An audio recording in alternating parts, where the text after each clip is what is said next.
तो हेलो दोस्तों, welcome on your YouTube channel Golu blogs 91 पे। तो आज से हम लोग एक लूसेंट का बुक है जो कि कॉम्पिटेटिव एग्जाम से बहुत उससे प्रश्न पूछे जाते हैं। हम लोग उसी को पढ़ेंगे और उसका नोट्स बनाएंगे। तो यहाँ पर आपको पढ़ाया जाएगा, जिस हिसाब से आपको यहाँ बताया जाएगा उस हिसाब से आप लोग लूसेंट का नोट्स बना लीजिए। आपको इसमें एक भी चीज नहीं छोड़ा जाएगा। हम यूट्यूब पे बहुत सारा सर्च करने के बाद हमें पता चला कि नोट्स बनाया जा रहा है, लेकिन बहुत बढ़िया बढ़िया टॉपिक छोड़ के आप लोग का ऊपर ऊपर बताया जा रहा है नोट्स। लेकिन हम आपको यहाँ बहुत ही डीपली नोट्स बनवाएंगे और एक बेहतरीन तरीके से, जैसे कि आप लोग देख रहे हैं इसी तरह के आप लोग नोट्स बनाइएगा। तो हम लोग ये जो लूसेंट का बुक में, उसमें सबसे पहले हम लोग ज्योग्राफी का लेक्चर स्टार्ट करेंगे। और सबसे पहले जो इस बार सभी तैयारी कर रहा है सिर्फ मतलब वही देखेंगे, और पहले सभी देख सकते हैं, क्योंकि हमें इसमें भी खत्म करने में टाइम लगेगा। हम लोग धीरे धीरे बढ़ेंगे, लेकिन जो अगर बहुत पहले से प्रिपरेशन करें उनके लिए भी अपना बेनिफिट होगा रिवीजन के लिए। तो आप लोग देख लीजिएगा, एक ही बोर्ड में आपका अच्छा खासा ज्योग्राफी का जो फर्स्ट लेक्चर उसमें कंप्लीट हो जाएगा। तो चलिए हम लोग आते हैं, ज्योग्राफी स्टार्ट करते हैं। तो और ये आप लोग का फर्स्ट वीडियो रहेगा, ज्योग्राफी का आप लोग का फर्स्ट वीडियो। और ऐसे ही आप लोग को मतलब वीडियो बाय वीडियो आपको ऐसे लेसन प्रोवाइड किया जाएगा। चलिए आइए हम लोग देखते हैं। तो सब्जेक्ट हम लोग कौन सा पढ़ रहे हैं? ज्योग्राफी। ज्योग्राफी का जो हिंदी होता है भूगोल। अब देखिए हम लोग आता है ज्योग्राफी। ज्योग्राफी आखिर हुआ क्या? ज्योग्राफी जो दो शब्द से मिलकर बना है। ज्योग्राफी है जो दो शब्द से मिला, पहला जियो और दूसरा ग्रोप्स। इसको हम लोग ग्रोप्स पढ़ेंगे, GRAPHOS। यानी कहने का ज्योग्राफी जो है दो शब्द से मिलकर बना, पहला जियो और दूसरा ग्रोप्स। जियो मतलब होता है पृथ्वी और ग्रोप्स मतलब होता है वर्णन। फिर से सुन लो, जियो मन होता है पृथ्वी और ग्रोप्स मन होता है वर्णन। अब यही दोनों को मिला देंगे तो मेरा क्या बनता है? ज्योग्राफी। यानी जियो और ग्रोप्स को मिलाने से क्या बनता है? ज्योग्राफी। अब इसका हिंदी क्या होता है? तो हम लोग भूगोल तो एक बुक का मतलब प्रोसेस हो गया। हालांकि ज्योग्राफी का जब हम लोग हिंदी करते हैं तब पृथ्वी का वर्णन, तो ज्योग्राफी का हिंदी क्या हो गया? पृथ्वी का वर्णन। चलिए आइए हम लोग आगे देखते हैं।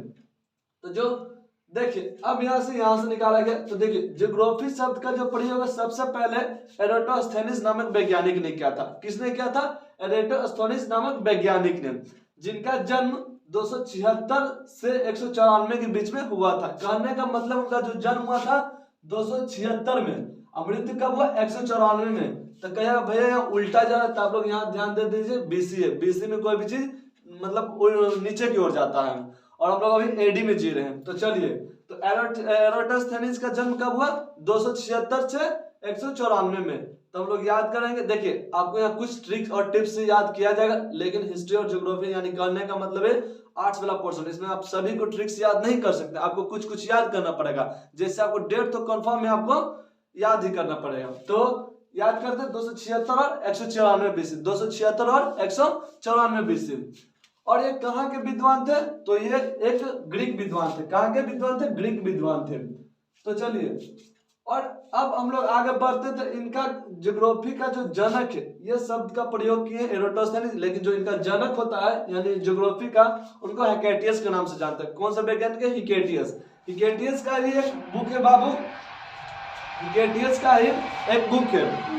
यहाँ पर देख रहा आपको, हिकेटियस का एक बुक है जिसका नाम, बुक का जो नाम है वो क्या है? बुक का जो नाम है जसप्रीडियस। बुक का क्या नाम है? जसप्रीडियस। इनका बुक का नाम है। किनका बुक का नाम है? हिकेटियस के बुक का नाम क्या है? जसप्रीडियस। तो और देखिए जसप्रीडियस में सबसे पहले क्या चीज का बात किया गया? तब भौगोलिक तत्वों का क्रमबद्ध समावेश। आपका ऐसे क्वेश्चन पूछ देगा, बताओ भौगोलिक तत्वों का क्रमबद्ध समावेश किस बुक में है? तो हम लोग बताएंगे क्या? हिकेटियस का जो बुक है जसप्रीडियस में। तो जसप्रीडियस में क्या चीज का बारे में बोला गया? भौगोलिक तत्वों का क्रमबद्ध समावेश। चलिए हम लोग आगे बढ़ते हैं। अब देखिए भूगोल को सबसे पहले ढंग से पढ़ने की जो मान्यता मिली थी वो मिली थी 19वीं शताब्दी में। मान्यता पढ़ने का कब मिली? 19वीं शताब्दी में। अब इसे जैसे 19वीं शताब्दी में इसे मान्यता मिली, तो इसने क्या किया? 20वीं शताब्दी में भूगोल में जो है ना मनुष्य प्लस पर्यावरण के बीच में संबंध बताने का प्रयास किया। 20वीं शताब्दी में भूगोल में मनुष्य और पर्यावरण के बीच में संबंध स्थापित किया। ऐसे क्वेश्चन आपको पूछेगा, बताइए किस शताब्दी में मतलब भूगोल में मनुष्य और पर्यावरण के बीच संबंध स्थापित किया? तो कौन सी शताब्दी में? 20वीं शताब्दी में। तो चलिए हम लोग आगे बढ़ते हैं। फिर से देखिए हम लोग हम लोग देखते हैं क्या? भूगोल। तो जो भूगोल है बाबू दो भाग में बटा हुआ है, पहला संभववाद और दूसरा निश्चयवाद। पहला संभववाद और दूसरा निश्चयवाद, पहला संभववाद और दूसरा निश्चयवाद। तो देखो संभववाद क्या, तो संभववाद में लिखा मनुष्य पर्यावरण में परिवर्तन करने में असमर्थ है। आपका क्वेश्चन ऐसे पूछेगा, बताया भूगोल के किस भाग में जो है बताया गया मनुष्य पर्यावरण में परिवर्तन करने में समर्थ है, तो किस भाग में, तो संभववाद में, यानी मनुष्य पर्यावरण में परिवर्तन करने में समर्थ है। और इनके समर्थ में कौन कौन थे जो कि कर नहीं, ये सही बात है। तो देखिए वाइडल डीला, पहला वैज्ञानिक का नाम वाइडल डीला, वाइडल डीला, ब्लास और फैब्रे, वाइडल डीला, ब्लास और फैब्रे, वाइडल डीला, ब्लास और फैब्रे, ये संभववाद में वाइडल डीला, ब्लास और फैब्रे। इसको आप लोग ढंग से नोट्स थोड़ा बनाइएगा स्क्रीनशॉट लेके। तो वाइडल डीला, ब्लास और फैब्रे। अब अगला आता है निश्चयवाद। निश्चयवाद में क्या क्या, मनुष्य का पूरा काम पर्यावरण पर ही निर्धारित होता है। निश्चयवाद में क्या है, जो मनुष्य का जितना भी काम है ना वो पर्यावरण पर निर्धारित होता है, तो पर्यावरण पर निर्धारित होता है। इसमें कौन कौन समर्थ वैज्ञानिक थे, तो रिटल, रेटजल। देखिए इसका आराम से याद हो जाएगा, पहला याद है रिटल, र से स्टार्ट हो रहा है तो इसका भी रेटजल, यानी रिटल, रेटजल, एलन सैंपल, इसका तो ऐसे याद हो जाएगा सैंपल, रिटल, रेटजल, एलन सैंपल। और अगला क्या, हंटिंगटन, कौन सा, हंटिंगटन।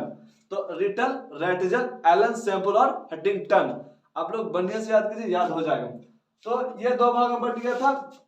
तो बताइए, आप लोग से क्वेश्चन पूछते हैं, बताइए भूगोल के जो ये रेटजल थे वो भूगोल के बारे में क्या बताना चाह रहे थे, वो किस भाग में था, तो आप बोलिएगा भैया निश्चयवाद में। वो ये बताना चाह रहे थे जो ये मनुष्य का जो पूरा काम है वो पर्यावरण पर निर्भर है। तो इस टाइप से क्वेश्चन आपको पूछ सकता है। तो ये आपको याद होगा संवाद में कौन कौन बैठे, तो वाइडल डीला, ब्लास और फैब्रे। एक बार फिर से बोलिए, वाइडल डीला, ब्लास और फैब्रे। और उधर निश्चयवाद में कौन सा था, तो रिटल, रेटजल, एलन सैंपल और हंटिंगटन। चलिए हम लोग आगे बढ़ते हैं। अब आता है फिर से भूगोल। अब आप लोग देखिएगा भूगोल के लुसेंट में एक कॉलम बना के दिया था, उसी को बहुत बेहतरीन और शॉर्ट तरीके से लिख दिए हैं। ये आपका सिर्फ जो जो इंपॉर्टेंट है, जनक, वर्तमान, संस्कृति, गणित। अब इसमें ये लिखते हैं भूगोल का जनक, भूगोल का वर्तमान जनक, ऐसे नहीं तो हम लोग यहाँ डायरेक्ट मोटा मोटे भूगोल लिख दिए। अब यहाँ से हम समझते हैं, तो भूगोल का जो जनक है अभी प्रेजेंट में कौन है, ये भूगोल का जो जनक है वो हेकेटियस के नाम से जानते हैं। बताओ हिकेटियस का जो था बुक था वो पहले ये बताओ, हिकेटियस का जो बुक है वो उसका क्या नाम था, बोलेगा जस्पेडियस, ठीक है, क्या नाम था, जस्पेडियस। बताओ तो एरोडोस्थेनिस का जन्म कब हुआ, जल्दी से बताओ कब हुआ, जल्दी से। तो आप बोलेगा 276 से 194, यानी कहने का सेंस एरोडोस्थेनिस बहुत कम जिया का हो, तो यानी 4 साल, यानी 80 24 24 अच्छा 30 साल जिया है। चलो ठीक, कोई दिक्कत नहीं। एरोडोस्थेनिस कितना जिया है, 30 साल जिया है, तो 276 से 194। तो हम लोग यहाँ आते हैं अपना भूगोल पर। भूगोल के जनक कौन है, हिकेटियस। वर्तमान में कौन है, अलेक्जेंडर वन हेम्बोल्ट। इसको हिकेटियस तो आपको याद हो गया। अब देखिए वर्तमान का जनक कैसे याद रखें, तो ऐसे हम लोग याद रखें। वर्तमान में स्प्लेंडर स्कूटर है, आप लोग स्प्लेंडर को डायरेक्ट लिंक करें अलेक्जेंडर से, तो वर्तमान जनक कौन है, अलेक्जेंडर वन हेम्बोल्ट। वहां तो ऑब्जेक्टिव आएगा, माइंड में बस सेट हो जाना चाहिए। तो अलेक्जेंडर वन हेम्बोल्ट पूछेंगे, बताओ वर्तमान में भूगोल का जनक कौन है, तो अलेक्जेंडर वन हेम्बोल्ट। अब आ जाएगा सांस्कृतिक भूगोल का जनक कौन है, तो काल और सावर। देखिए हम लोग 10th में सब विषय पढ़ लेते, लेकिन जब संस्कृत आता है तो उससे थोड़ा डर बढ़ता है, डर यानी काल होता है। तो बताओ सांस्कृतिक भूगोल का जनक, तो काल है सावर, कार्लो सावर। अब आगे गणितीय भूगोल का जनक, तो आप लोग शायद 10th के गणित तक पढ़े होंगे, थेल्स परमेय। क्या पढ़ेंगे, थेल्स परमेय। तो वहीं से आप लोग का लिंक कराते हैं, जो भूगोल का जो गणितीय जनक है क्या, थेल्स एवं एनेक्सिमेंडर। कौन कौन, थेल्स एवं एनेक्सिमेंडर। आप लोग बोलिए, बोलने से ही याद होता है। थेल्स का गणितीय भूगोल का जनक थेल्स एवं एनेक्सिमेंडर। चलिए आगे हम लोग आते हैं। अब बता विश्व ग्लोब का कौन निर्माता, तो मार्टिन बैहम। दम कहने वाला जो विश्व ग्लोब बना रहा था ना वो एकदम बैल है ये था, तो मार्टिन बैहम था, ठीक है, मतलब एक लिंक दे रहे हैं। चलिए आइए, अब आता है विश्व मानचित्र, एनेक्सिमेंडर। अब बताओ तो एनेक्सिमेंडर एक क्या चीज का मतलब, क्या चीज का इसका मतलब कहने मतलब क्या कौन सा टाइप का जनक था, तो आप बोलिएगा भैया ये गणितीय वाला क्या था, तो थेल्स एवं एनेक्सिमेंडर वाला था। तो बताइए ये एनेक्सिमेंडर जो है विश्व मानचित्र का निर्माता। अब बताओ विश्व ग्लोब का, तो बोलिएगा ऐसे कि क्या था, बैल था, तो मार्टिन बैहम। क्या है, मार्टिन बैहम। अब आता है भौगोलिक विश्व कोश का है स्ट्रेबो। भौगोलिक विश्व कोश के कौन है? स्ट्रेबो। वहां से लिख लेना भौगोलिक विश्व कोश के कौन है? स्ट्रेबो है। आप लोग इसका नोट्स बहुत बढ़िया से बनाइए ताकि बढ़िया रहे, और थोड़ा सा लाइट के लिए इश्यू उसके लिए थोड़ा एडजस्ट करिए, फिर इसका व्यवस्था भी करिए। अब देखिए भूगोल के लिए कोई आदमी बहुत सारे कथन किए, बहुत सारे वैज्ञानिक थे, तो 4 गो वैज्ञानिक था। कौन कौन था? स्ट्रेबो, कैलिडियस टॉलमी, कार्ल रिटर और आर्थर होम्स। तो आपको ये शॉर्ट में लिख दिए, क्या आपका क्वेश्चन देख वहां समझ जाए। जैसे आकाशीय पिंड और ये आकाश गंगा के बारे में कहा जाएगा, तो समझिए जो कथन भूगोल के बारे में दिए थे कौन थे? स्ट्रेबो दिए थे। वो स्ट्रेबो देखो इसको याद कैसे करते हैं? स्ट्रेबो से आ रहा स्ट्रे अगर खड़े रहेंगे तो हमको आकाश दिख जाएगा जी, दिख जाएगा। ऐसे करके देखें तो आकाश दिख जाएगा, तो हम लोग लिख कर करेंगे स्ट्रेबो आकाशीय पिंड। चलिए ठीक है। कैलिडियस टॉलमी पृथ्वी को स्वर्ग के रूप में, बस इतना इसका रूप देख लो, इसका इतना देख लो, बाकी आप लोग वहां टिक कर लीजिएगा। पृथ्वी को स्वर्ग के रूप में देखने का कौन प्रयास कर रहा था? कैलिडियस टॉलमी। कैलिडियस टॉलमी। अब हम लोग आते हैं ग्रह। पेड़ों पर ग्रह रहता है वो थोड़ा काल रहता है, तो जैसे देखिएगा कि भूगोल के बारे में बोला जा रहा है, ग्रह आ गया था, यानी बड़ा ग्रह आ गया था काल रहेगा, तो कौन है इसका? कार्ल रिटर, जो कहे थे ग्रह से रिलेटेड संबंध किए थे भूगोल के बारे में, तो कौन है? Carl Ritter. अब आ गया आर्थर होम्स, तो इसमें लिख दे रहने वक्त, तो उसमें बताया गया है जो आर्थर होम्स के हिसाब से क्या था कि भूगोल का वैसा जगह जिसमें रहने योग्य के बारे में बताया गया हो, तो उसी को भूगोल कहते हैं। तो हम सीधे लिख दें आर्थर होम्स रहने, ऐसे ही बताओ ना बाबू सब, होम्स में क्या रहता है? रहने योग्य तो रहबे ना करता है होम्स में, तो ये होम्स जो होता है रहने योग्य हो जाएगा। तो हमारे ख्याल से आप लोग का इतना हो गया होगा। अब आप लोग सेकेंड पार्ट में आप लोग बोलिए, तो आप लोग को विविध कराया जाएगा, तो आप लोग कमेंट करिए कैसा रहा कैसा नहीं, और इसका आप लोग स्क्रीनशॉट लेकर बढ़िया से ऐसी नोट्स बनाए, आपको रोज एक एक वीडियो मिलते रहेंगे। ठीक है, तब तक के लिए जय हिंद, जय भारत, धन्यवाद।